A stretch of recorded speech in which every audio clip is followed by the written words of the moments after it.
Assalamualaikum warahmatullahi wabarakatuh. Selamat pagi anak-anakku sekalian. Gimana kabar kalian? Lama kalian gak ke sekolah, lama juga kalian gak bertemu dengan Bapak. Tiba-tiba sekalian sekarang sudah kelas 11 ya. Mudah-mudahan kalian sudah dalam keadaan sehat ya, dan tetap semangat menghadapi situasi yang memang kita bisa sebut situasi yang sulit, yang memaksa kalian untuk tetap tinggal di rumah. Bapak juga tinggal di rumah, kita sama-sama belajar dari rumah. Nah, di awal ini materi atau pokok bahasan kita di fisika adalah dinamika rotasi. Nah, bagian pertama dari dinamika rotasi yang akan kita bahas adalah torsi atau momen gaya. Nah, sebelum kita masuk ke sub pokok bahasan, Bapak coba perlihatkan dulu beberapa contoh benda yang melakukan gerak rotasi.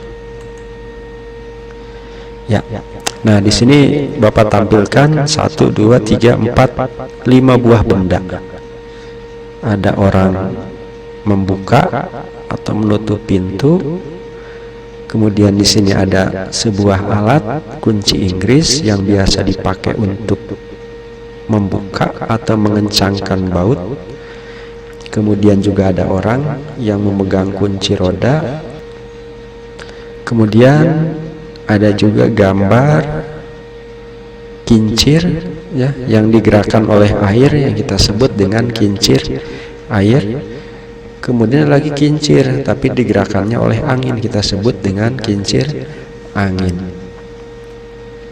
Nah, kalau kita lihat kincir ya jelas mutar, dia 360 derajat ya, terus muter. Kincir air maupun kincir angin. Tapi dengan pintu. Nah, pintu kan 360 derajat atau enggak? Nah, tapi tetap pintu juga kita sebut melakukan gerak rotasi. Demikian juga ketika kita membuka atau mengencangkan baut, itu juga kita sebut sebagai gerak rotasi. Nah, tadi kalian sudah lihat beberapa contoh bendanya yang melakukan gerak rotasi. Nah, sekarang Bapak tanya, mudah-mudahan kalian bisa jawab berdasarkan gambar tadi. Apa sih ciri gerak rotasi? Kemudian kira-kira kenapa benda bisa melakukan gerak rotasi? Nah, ini Bapak kasih jawabannya deh, biar kamu gak susah nyari ya, tinggal nanti kalian catat aja. Yang Bapak katakan tadi di depan, sub pokok bahasan kita hari ini adalah torsi atau momen gaya. Oke, kita lanjut. Nah, ini jadi jawabannya ada nih sekarang ya. Jadi yang menyebabkan benda itu melakukan gerak rotasi itu adalah momen gaya atau torsi ya. Jadi momen gaya adalah besaran yang menunjukkan kemampuan sebuah gaya untuk melakukan rotasi. Jadi kalau gitu, jika pada benda bekerja momen gaya, maka benda akan melakukan gerak rotasi. Nah, momen gaya itu dikasih simbol. Nah, simbolnya ini nih, dibacanya tau. Nah, sekarang kita coba lihat. Lihat ya. Di sini Bapak sajikan sebuah gambar. Ya, sini ada sebatang besi lah kita sebut. Ya, sebatang besi. Besi ini panjangnya R. Ya. Besi ini bisa berputar pada poros A karena ditarik oleh gaya F. Nah, gaya F-nya membentuk sudut terhadap batang R. Nah, jadi perhatikan nih. Anggaplah ini pintu, pintu, batang besi lah, ya, pintu besi. Ini engsel atau poros, ya. Ini panjang besinya. Kemudian ditarik oleh gaya F. Nah, gaya F ini terhadap batang ini membentuk sudut. Nah, ini sudutnya nih.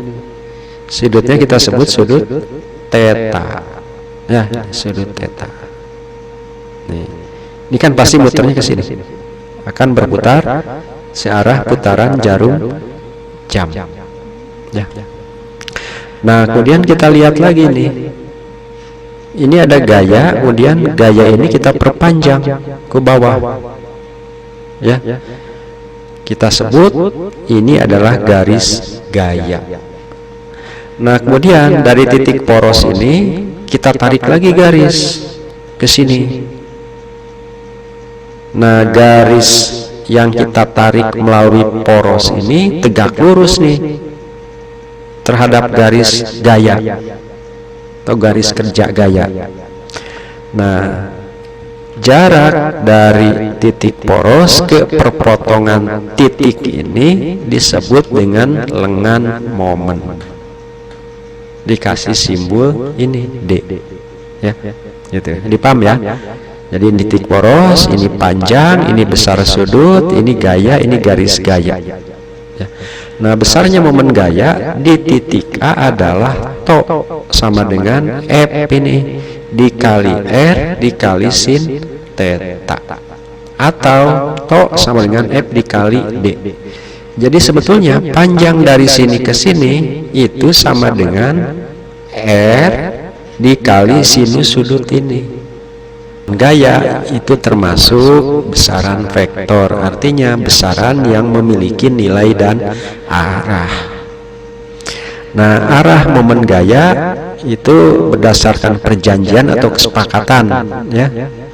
Momen gaya bertanda positif jika benda cenderung berputar searah putaran jarum jam, dan bertanda negatif jika benda cenderung berputar berlawanan arah dengan putaran jarum jam. Nah, misalkan ini batang, ya, ini titik poros, ditarik oleh gaya F ke sini. Nah, tentu muternya ke sini kan, berputar searah putaran jarum jam. Nah, kalau yang ini kebalikannya, ditariknya ke atas, akan muternya seperti ini. Gitu, ya. Nah, sekarang perhatikan gambar ini. Nah, kalau ini lebih dari satu gaya. Jadi di sini ada dua atau lebih gaya. Ya. Nah, jadi pada batang ini ada 3 buah gaya. Ini F1, ya. Ke atas ini F2, kemudian ini F3. Ya, salah nih, harusnya ini F3. Ya, nanti betulkan. Ya, jadi F1, F2, F3. Jadi kalau begitu pada batang ini bekerja 3 buah momen gaya. Nah, sekarang kalau ditanya momen gayanya yang mana? Momen gayanya adalah momen gaya total, atau kita sebut dengan resultan momen gaya, yang merupakan hasil penjumlahan antara momen gaya tok 1, ya, tambah momen gaya tok 2 tambah momen gaya tok 3. Nah, cuman nanti waktu kalian menjumlahkan ini, ya, itu harus memperhatikan arah.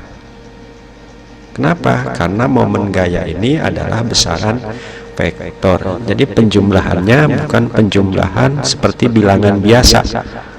Gitu. Ini vektor.